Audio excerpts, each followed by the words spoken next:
Let's talk about the furry comic Joanna Ghosthunter. In it, we follow, well, Joanna the Ghosthunter. Owner of a viewtube channel that is just starting out, she's already managed to capture a spirit orb on film. Or maybe it was just a fleck of dust on the camera lens, hard to say. Joanna's ghost hunting methods are, well, sloppy. She uses candles instead of electric lights, practices a Ouija board by herself, which you should never do, goes to haunted locations by herself, which you should also never do, and has spotty knowledge of what she's chasing.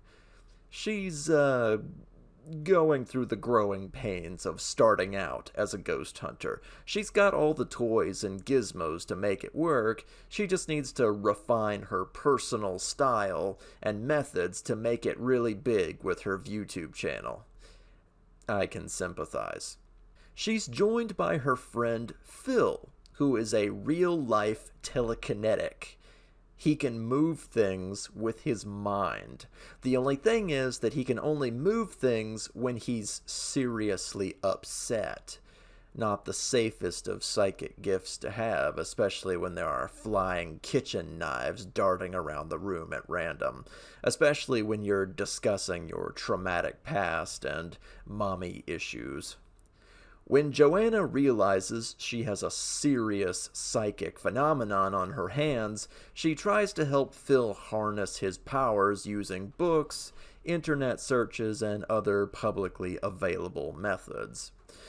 The two of them are basically just groping around in the dark with stuff like this. It's not very effective. The fact that Phil has to be upset or mentally unstable for his powers to work is honestly damaging, and more than a little worrying when it comes to their friendship dynamic. Is Joanna willing to use Phil as a lab rat to document his powers for her own gain?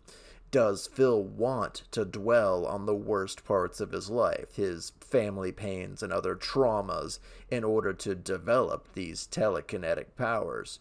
There's a lot of room for good drama here. I like it.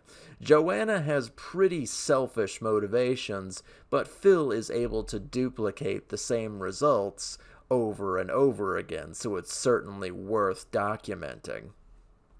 Also throughout the comic, there is a shadowy being following Joanna around, making sinister faces and causing trouble. This is Jonathan.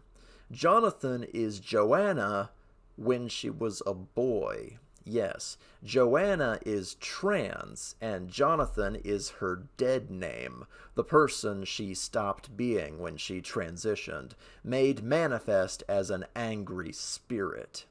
I know talking about the trans community is like walking through a minefield as a cisgender straight guy, but I'll do my best not to offend anyone. This is actually a very important part of this comic.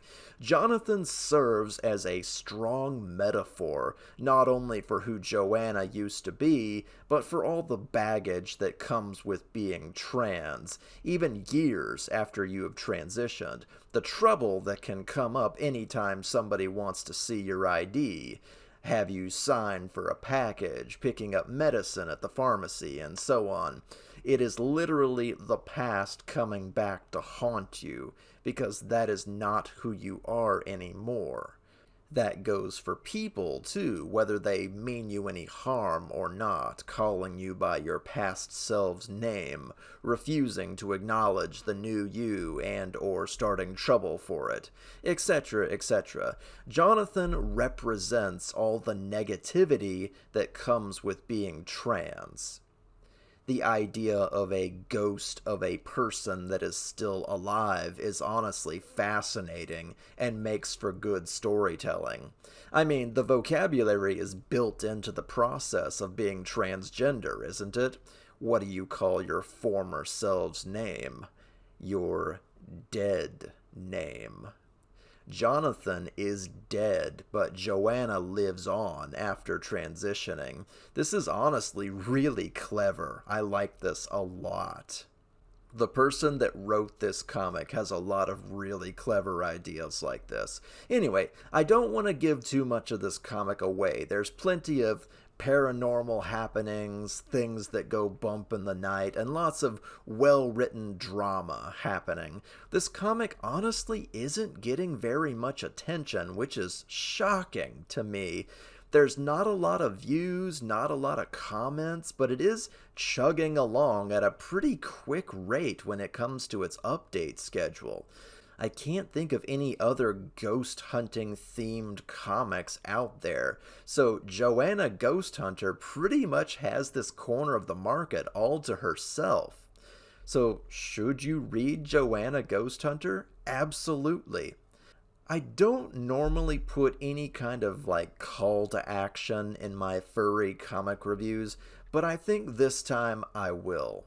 This is clearly a small creator that is struggling to get noticed, with great ideas, and they know how to write a good story. I want you guys to go check this comic out and to leave a comment somewhere on at least one of this comic's pages, okay? Let them know you were there. I'll put the link in the description so you can go straight to the comic. Let these creators know that they are not shouting into the void of the internet, and that the comic that they're making is good and entertaining. Check it out.